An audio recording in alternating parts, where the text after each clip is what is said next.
오늘 사사기의 내용은 우리 교회들의 모습을 여실히 반영하고 있습니다. 우리나라 근대 초기 교회는 매우 소수였지만 매우 큰 영향력을 가졌었습니다.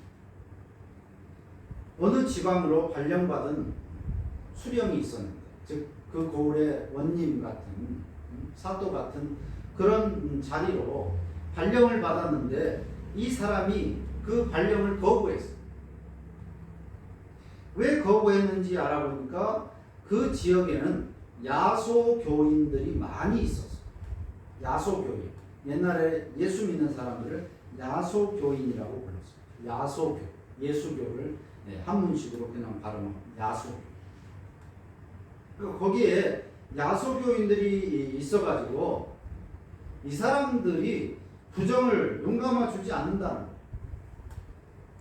원님이 되기 위해서 돈을 많이 썼는데 이제 가가지고 빨리 그 돈을 다 회수해야 되니까 더 착취를 해야 되는데 예수 믿는 사람들은 그게 먹히지 않는 거예요. 그래서 이 사람이 발령을 거부했다. 이런 공식적인 문서가 초대교회에 남아있습니다. 그만큼 초대교회의 교인들은, 한국 교회의 교인들은 숫자로는 뭐 0. 몇 %도 안 되는 그런 적은 숫자였지만 상당한 영향력을 끼쳤다라고 할 수 있습니다. 우리가 잘 아는 대로 학교를 세우고 병원을 세우고 또 독립운동에 앞장서고 또 전쟁에서도 그 여러 가지 역할을 했을 뿐만 아니라 전쟁의 폐허 가운데서 국민들의 마음을 위로하고 재건을 주도했던 것이 바로 교회였습니다. YMCA나 또 YWCA 또 야학을 하기도 하고 구제 사업을 하는 등 사회 개명을 주도했고 또 우리 사회의 문화를 발전시키는 등 아주 우리 한국 사회 근대에 아주 지대한 역할을 하고 주도적인 역할을 했었습니다. 이 땅에 그들이었던 거예요. 숫자로는 아주 소수였는데 이 땅의 모든 발전의 주도권들을 그리고 심지어는 모든 국민들의 어떤 정신적인 그런 건강까지도 위로하고 주도하는 그런 역할, 그들이 되어 갔다라고 합니다. 그런데 신앙의 자유가 주어지고 또 교회들이 우후죽순처럼 많아졌는데 말씀이 아니라 기복주의에 오염되면서 점차로 교회는 이 세대를 본받게 됩니다. 문턱을 낮추게 되고 세상과 섞이게 되고 결국 세상으로부터 이제 교회는 수준 떨어진다. 음악이 저게 뭐냐? 오늘 우리 사회의 음악은 이 정도로 발전했는데 교회 음악은 너무 수준 떨어집니다. 심지어는 교회답지 못하게 세속적이라면서 조롱을 받기도 합니다. 그래도 모든 사람들의 기본적인 생각에는 종교인들, 기독교인들이라면 이렇게 해야 될 것 같아요. 나는 기독교인이 되고 싶진 않지만 그래도 종교인이면 교회 다니는 사람이면 이건 하지 말아야 되고 이건 해야 되고 그 정도의 어느 정도의 선은 일반 사람들도 가지고 있다는 거예요. 그런데 그들이 볼 때도 교회 다니는 사람들이 거기에 부합하지 못하기 때문에 조롱을 하고 또 필요에 따라서 이용만 하는 그런 신세로 교회가 전락하게 됩니다. 불공정과 부도덕의 어둠을 밝히는 빛이 아니라 오히려 물질 만능주의를 조장하는 기름이 되어버리고 말았습니다. 교회가 더 한 발 앞서서 부자가 돼야 된다, 성공해야 된다, 다른 종교는 안 되고 오직 교회만 나와야 된다. 그래서 그걸 보여줘야 되기 때문에 허세를 가지게 되고 건물도 빚내서 크게 해야 되고 다른 교인들은 평생 빚값 내라고 헌금하고 물질 만능주의를 조장하는 기름의 역할을 하는 거예요. 우리 사회의 부패를 막는 방조제로서 소금의 역할을 해야 되는 거예요. 오히려 교회가 방조자가 됩니다. 그래서 죄를 퍼뜨리는 역할을 오히려 합니다. 정치 집회에 동원이 되고 태극기 부대가 되고 또 가짜 뉴스들을 카톡으로 열심히 단체로 날리고 이런 하지 말아야 될 짓들을 교회가 하게 되는 죄의 방조자를 넘어서 죄를 만들어내는 그런 역할까지 오늘 한국 교회들이 한다라는 지탄을 받고 있는 겁니다.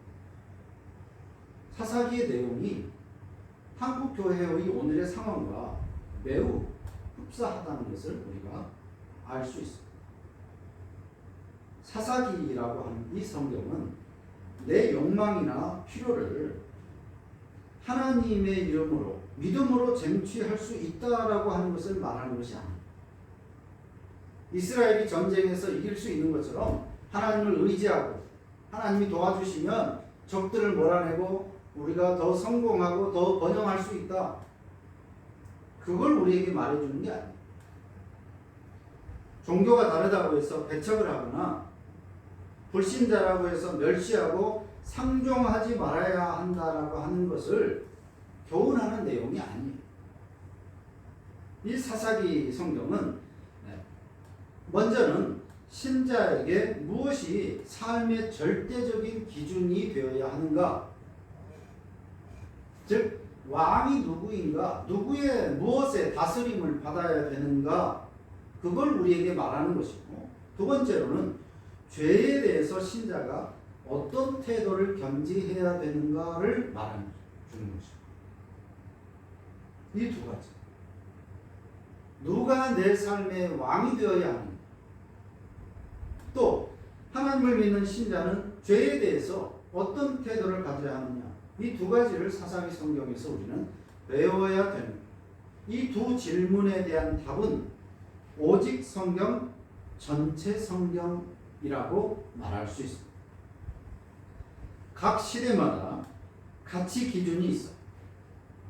조선시대, 고려시대, 그리고 근대시대, 현대시대, 또 오늘날, 또 미래, 시대마다 삶의 가치가 조금씩 달라질 수 있어요. 중요한 것이.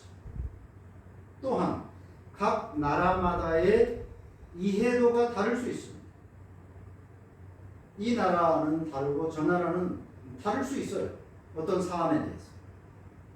대중들의 보편적인 선호도가 있을 수 있습니다.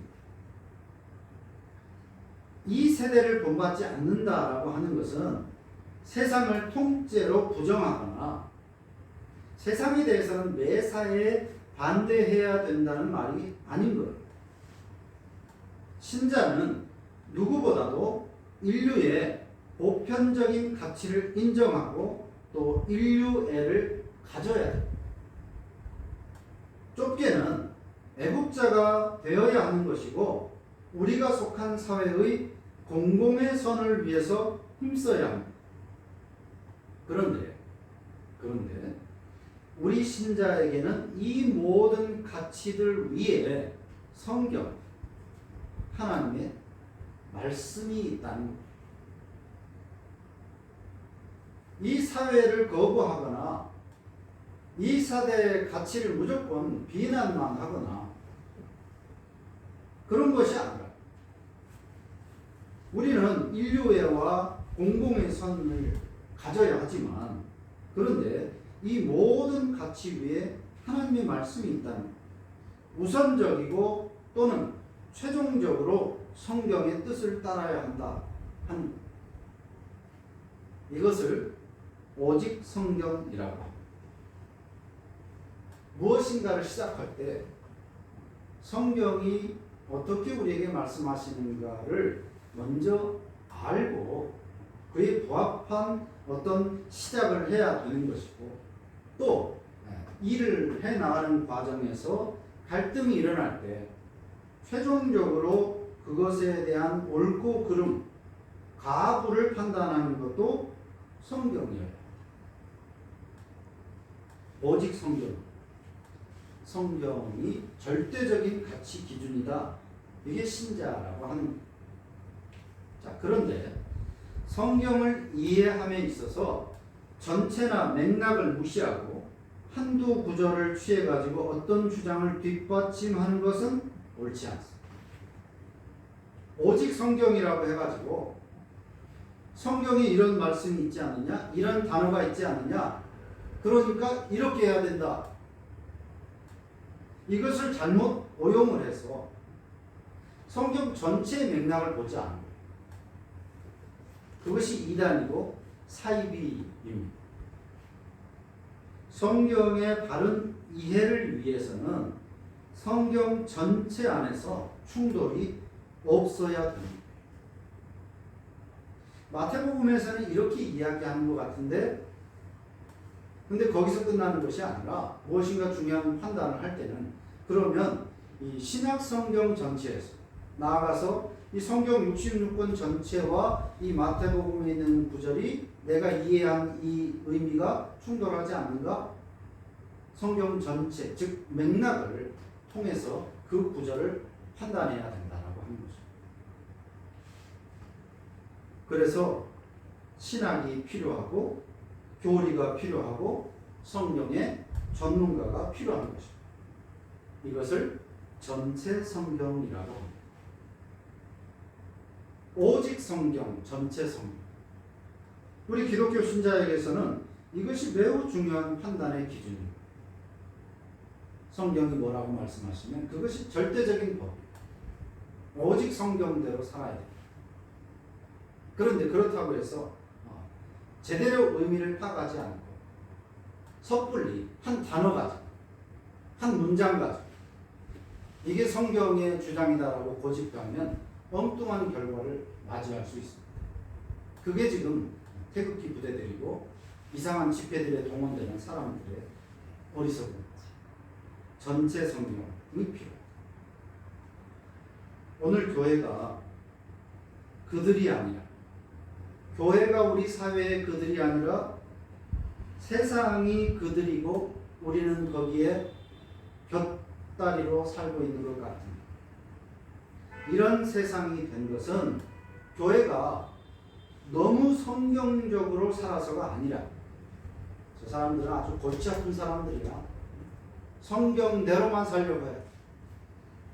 그래서 사람들이 우리 교회를 무시하거나 그런 것이 아니라 성경적으로 살아서가 아니라 반대로 성경의 적으로 우리가 살고 있기 때문에 교회답지 못한, 성경에 부합하지 못한 교회로서 신자로서 지금 살고 있기 때문에 지금 세상이 우리를 조롱하고 인정하지 않는 것입니다.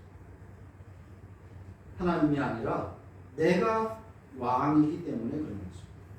그래서 나 자신도 성경도 제자리를 회복하는 것이 살기. 나도 성경을 절대 삶의 기준으로 삼고 또 성경의 본래의 위치를 우리 교회들이 빨리 회복해야만 나도 살고 교회도 살고, 그 살 길이 무엇인가를 오늘 우리는 성경을 통해서 확인할 수 있습니다. 이스라엘은 살 길을 걷어찬 거예요. 오히려 살 길이라고 선택했는데 죽을 길을 선택한 거죠. 그것이 하나님의 말씀이 아닌 자기들의 판단 기준으로 무엇인가를 결정했기 때문에 살 길과 죽을 길, 어떤 길을 선택해야 하는가를 오늘 우리는 다시 한번 생각해야 하겠습니다. 기도합니다. 하나님 감사합니다.